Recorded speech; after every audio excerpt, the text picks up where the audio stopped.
warahmatullahi wabarakatuh. Halo semuanya, kembali lagi bersama aku Suci Wahyu dari kelas 2B Program Studi Pendidikan Bahasa dan Sastra Indonesia Fakultas Keguruan dan Ilmu Pendidikan Universitas Bengkulu. Nah teman-teman, masih ingat kan pada video-video sebelumnya? Pada video kali ini kita akan melanjutkan materi dari video sebelumnya di dalam mata kuliah yang sama, yaitu Pengelolaan Pendidikan yang diampu oleh Bapak Dr. Muhammad Kristiawan, Magister Pendidikan. Untuk teman-teman yang belum lihat video sebelumnya, teman-teman bisa lihat terlebih dahulu ya, agar dalam memahami materi pada kali ini teman-teman dapat lebih mudah memahaminya. Untuk link ada di description box atau teman-teman bisa langsung cek videonya di channel YouTube aku. Oke, mari kita mulai pada materi kali ini, yaitu mengenai konsep manajemen pendidikan tingkat sekolah dasar. Nah, sebelumnya apa aja sih yang akan kita pelajari? Itu yang pertama ada pengertian manajemen sekolah dasar, yang kedua kerangka manajemen sekolah dasar, yang ketiga ruang lingkup manajemen sekolah dasar, yang keempat sekolah dasar yang efektif, yang kelima fokus manajemen sekolah dasar, dan yang terakhir yang keenam yaitu penerapan. Pada poin pertama yakni mengenai pengertian manajemen sekolah dasar. Pengertian sekolah dasar adalah sebuah organisasi sosial yang mempunyai tujuan, yakni untuk memberikan pendidikan yang berkualitas kepada peserta didik di sekolah dasar. Sekolah dasar juga memiliki sumber daya manusia seperti para staf dan memiliki sumber daya sendiri seperti finansial, material, dan fisik. Di dalam sekolah dasar juga terjadi pengelolaan manajemen pendidikan, sebagaimana yang kita ketahui, yakni kepala sekolah sebagai manajemennya, atau sebagai pengelola yang bekerja sama dengan para guru, orang tua siswa, dan siswa, serta anggota masyarakat yang sangat penting, dengan tujuan agar sekolah dapat dikelola secara efektif dan efisien. Manajemen sekolah dasar merupakan kegiatan mengelola dan mengatur sekolah dasar. Dengan kata lain, manajemen sekolah dasar berarti penggunaan orang-orang dan sumber daya yang lain untuk mencapai tujuan sekolah dasar tersebut. Di sekolah dasar juga, kepala sekolah sebagai pengelola perlu menggunakan manusia, material, dan sumber daya finansial untuk memenuhi tujuan sekolah yang telah ditetapkan. Kemudian menurut Marini pada tahun 2014, ia menyebutkan beberapa peran manajemen yang dilakukan oleh guru-guru di sekolahan dasar, yaitu yang pertama adalah bekerja sama dengan kepala sekolah dan guru-guru yang lain dalam persiapan dan pengembangan pengajaran bahan ajar, program, metode, dan penilaian. Kemudian yang kedua, berpartisipasi dalam pertemuan yang berhubungan dengan kurikulum sekolah atau administrasi serta organisasi sekolah. Yang ketiga, berkontribusi pada seleksi pengembangan profesional dari guru lain. Yang keempat, mengkoordinasikan atau mengelola pekerjaan guru-guru lain. Yang kelima, melakukan pengelolaan kegiatan yang berhubungan dengan kurikulum dan berpartisipasi pada bagian yang dibutuhkan di dalam review dan pengembangan fungsi sekolah. Yang terakhir, yang keenam, berpartisipasi dalam tugas administrasi dan orang-orang yang memberikan dukungan kepada guru serta mengalokasikan peralatan dan material. Kemudian pada poin kedua yakni mengenai kerangka manajemen sekolah dasar. Kerangka manajemen untuk sekolah dasar harus meliputi pernyataan eksplisit mengenai kewajiban dan tanggung jawab semua pegawai sehubung dengan manajemen pembelajaran siswa dan kurikulum, merupakan pusat dari semua aktivitas sekolah dasar. Selain itu, seluruh sekolah harus dikelola secara baik, sehingga dapat memberikan manfaat bagi para siswa. Manajemen sekolah dasar yang efektif memegang peranan penting yang memungkinkan guru-guru memenuhi kebutuhan siswa-siswanya. Kepala sekolah dan guru-guru senior memiliki tanggung jawab utama untuk menciptakan kondisi ini. Kemudian, manajemen setiap sekolah dasar melibatkan seluruh pegawai di sekolahan tersebut pada tingkatan yang signifikan. Tanggung jawab ini harus dilaksanakan di dalam kerangka yang diciptakan di bidang kurikulum, penilaian, dan manajemen sekolah, dan juga guru-guru di dalam sekolahan tersebut. Pada kerangka manajemen sekolah dasar, yang pertama ada jadwal dan prosedur untuk perencanaan anggaran tahunan sekolah. Yang kedua, peran kepala sekolah di dalam penyusunan anggaran tahunan.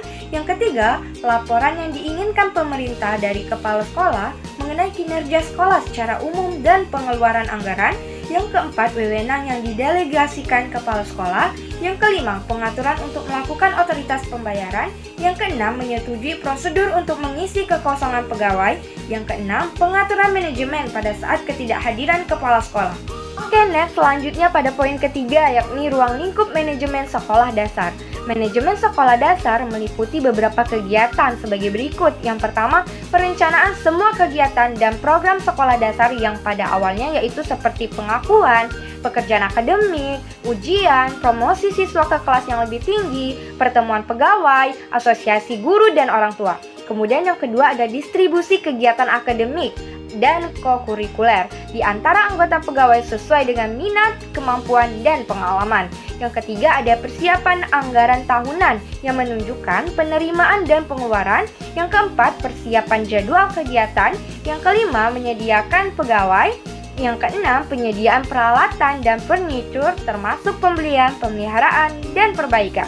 Yang ketujuh, penyediaan buku untuk perpustakaan sekolah termasuk pembelian dan pemeliharaan. Yang kedelapan, organisasi kegiatan kokurikuler. Kemudian yang kesembilan, pemeliharaan catatan. Yang kesepuluh, pengawasan kelas secara reguler. Yang kesebelas, pengaturan ujian setiap bulan, setiap semester, dan setiap tahun. Yang kedua belas, promosi siswa ke kelas yang lebih tinggi, koordinasi pekerjaan guru, dan lain sebagainya. Oke, selanjutnya ada materi yang keempat, sekolah dasar yang efektif. Menurut Marini, pada tahun 2014, sekolah dasar yang efektif lebih memfokuskan pada kualitas hasil daripada kualitas proses yang dilaksanakan. Kemudian menurut kurikulum nasional, bahwasannya sekolah yang efektif adalah sekolah yang memaksimumkan pencapaian siswa dan perkembangan individu, serta mempersiapkan siswa untuk kehidupan selanjutnya. Sekolah dasar yang efektif berkembang secara efektif dengan cara memeriksa baik dimensi normatif maupun prosedural. Keadaan ini menunjukkan bahwa sekolah dasar yang efektif berkembang dengan sukses dalam segala arah. Sedangkan sekolah dasar yang baik berkembang dengan sukses menurut agenda yang telah disetujui. Kemudian Marini pada tahun 2014 menyebutkan beberapa karakteristik sekolah dasar yang baik. Yang pertama, kepemimpinan kepala sekolah yang memiliki tujuan yang jelas. Yang kedua, keterlibatan kepala sekolah. Yang ketiga, keterlibatan pegawai sekolah di dalam perencanaan. Yang keempat, konsistensi, keberlanjutan, dan kemajuan di dalam kegiatan pengajaran. Yang kelima, pendekatan pembelajaran yang terstruktur. Yang keenam, pengajaran yang menantang secara intelektual. Yang ketujuh, lingkungan yang berpusat pada pekerjaan dan iklim kerja yang positif. Yang kedelapan, tugas yang terdefinisi secara jelas. Yang kesembilan, komunikasi yang baik antara guru dan siswa. Yang kesepuluh, catatan tertulis. Yang kesebelas, keterlibatan orang tua dan masyarakat. Yang kedua belas, pekerjaan yang ditunjukkan dan bernilai. Selanjutnya pada poin kelima, yakni ada fokus manajemen sekolah dasar. Manajemen sekolah dasar merupakan proses untuk mencapai tujuan institusional sekolah dasar secara efisien. Fokus manajemen sekolah dasar adalah memberikan bekal kemampuan dasar kepada siswa untuk mengembangkan kehidupannya secara pribadi, anggota masyarakat maupun warga negara, dan anggota umat manusia, serta mempersiapkan siswa untuk mengikuti pendidikan menengah atau pendidikan selanjutnya. Oke, next, materi terakhir nih, yang keenam, penerapan. Menurut Baharudin pada tahun 2010, untuk meningkatkan mutu lembaga pendidikan ada 5 hal yang harus diterapkan. Yang pertama, pengembangan dan perbaikan kurikulum berbasis kompetensi. Yang kedua, memperhatikan kondisi kebutuhan-kebutuhan siswa dan masyarakat. Yang ketiga, sistem evaluasi yang ada hendaknya dirancang dengan berbasis keahlian peserta didik.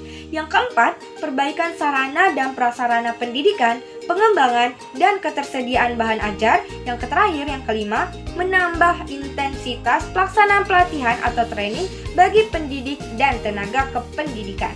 Teman-teman semua, itulah rangkaian dari materi bab 4 mengenai konsep manajemen pendidikan tingkat sekolah dasar. Bagi teman-teman yang masih kurang paham terhadap penjelasan yang telah dijelaskan tadi, teman-teman bisa nonton ulang atau teman-teman bisa bertanya di kolom komentar ya. Semoga apa yang telah aku jelaskan tadi dapat berguna bagi teman-teman semua dan dapat dipahami secara baik. Terima kasih telah menonton sejauh ini. See you next video. Wassalamualaikum warahmatullahi wabarakatuh.